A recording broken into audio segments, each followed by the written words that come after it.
So hello guys, welcome back to my channel again.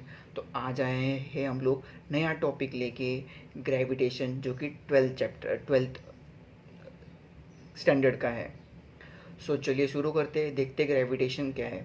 Gravitation का historical background कुछ ऐसा है कि ग्रेविटेशन का फर्स्ट जो एक्सपीरियंस है वो सर आइजैक न्यूटन ने लिया था। आप सबको पता ही होगा, जब भी वो एप्पल के पेड़ के नीचे बैठे थे।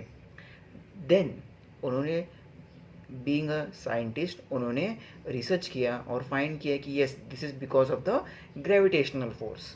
तो ग्रेविटेशनल फोर्स को उन्होंने डिफाइन कैसे किया? It is a force of attraction, attraction between the two objects.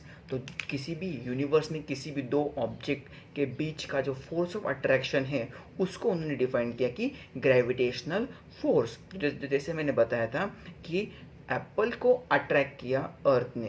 Apple और अर्थ दो अलग अलग ऑब्जेक्ट्स हैं, तो उन दोनों के बीच का अट्रैक्शन है ग्रेविटेशनल फोर्स। तो वैसे ही मैंने यहाँ पे, अब एक फोर्स है तो उसका वैल्यू कितना है, तो वो वैल्यू यहाँ पे आपके सामने F F stands for gravitational force is equals to G m1 m2 upon R square. अब m1 m2 क्या है? देखो यहाँ पे ये दो ऑब्जेक्ट्स है, m1 और m2। m1 और m2, उनके बीच में डिस्टेंस ऑफ सेपरेशन क्या है? r। और ये डिस्टेंस ऑफ सेपरेशन हम लोगों ने कहाँ से लिया है? उन दोनों ऑब्जेक्ट के सेंटर से लिया है, सेंटर से, यहाँ से और यहाँ से। ये सेंटर, दो सेंटर के बीच का डिस्टेंस है r। और ये F1 क्या है? ये F, दोनों F क्या है? फोर्स ऑफ अट्रैक्शन, ग्रेविटेशन के। तो ये M2 M1 को खींचेगा विथ फोर्स F, ये M1 M2 को खींचेगा विथ फोर्स F। याद रखो, ग्रेविटेशनल फोर्स ऑफ अट्रैक्शन किसी भी दो ऑब्जेक्ट का सेम होता है, तो इसीलिए मैंने यहाँ पे ये दोनों फोर्स क्या लिए है? सेम। कौन से भी दो ऑब्जेक्ट ले लो, अर्थ ले लो या एप्पल ले लो, दोनों का मास तो अलग अलग है, बट उन दोनों के बीच का force of attraction will be the same. इसके लिए मैंने यहाँ पे सेम एफ लिया है। तो ये M1 M2 समझ में आया क्या है? R क्या है? उन दोनों के सेंटर्स के बीच का डिस्टेंस। कौन? दो ऑब्जेक्ट के सेंटर के बीच का डिस्टेंस। अच्छा, what is G? G stands for universal gravitational constant. ये कांस्टेंट है, यूनिवर्सल ग्रेविटेशनल कांस्टेंट, जो पूरे यूनिवर्स में, ये अर्थ पे ले लो, मून पे ले लो, स्पेस में कहीं पे भी ले लो, उसकी वैल्यू कांस्टेंट रहेगी। और वो वैल्यू कितनी है? 6.67 इंटू 10⁻11। और इस पूरे लॉ को, इस पूरे इक्वेशन को हम बोलते हैं universal gravitational law.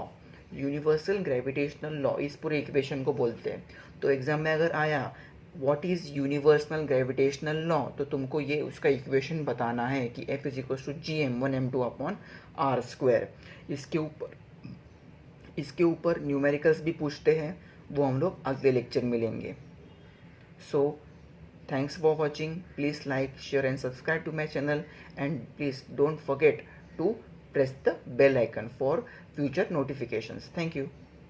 Universal gravitational constant, ये कांस्टेंट है यूनिवर्सल ग्रेविटेशनल कांस्टेंट, जो पूरे यूनिवर्स में, ये अर्थ पे ले लो, मून पे ले लो, स्पेस में कहीं पे भी ले लो, उसकी वैल्यू कांस्टेंट रहेगी।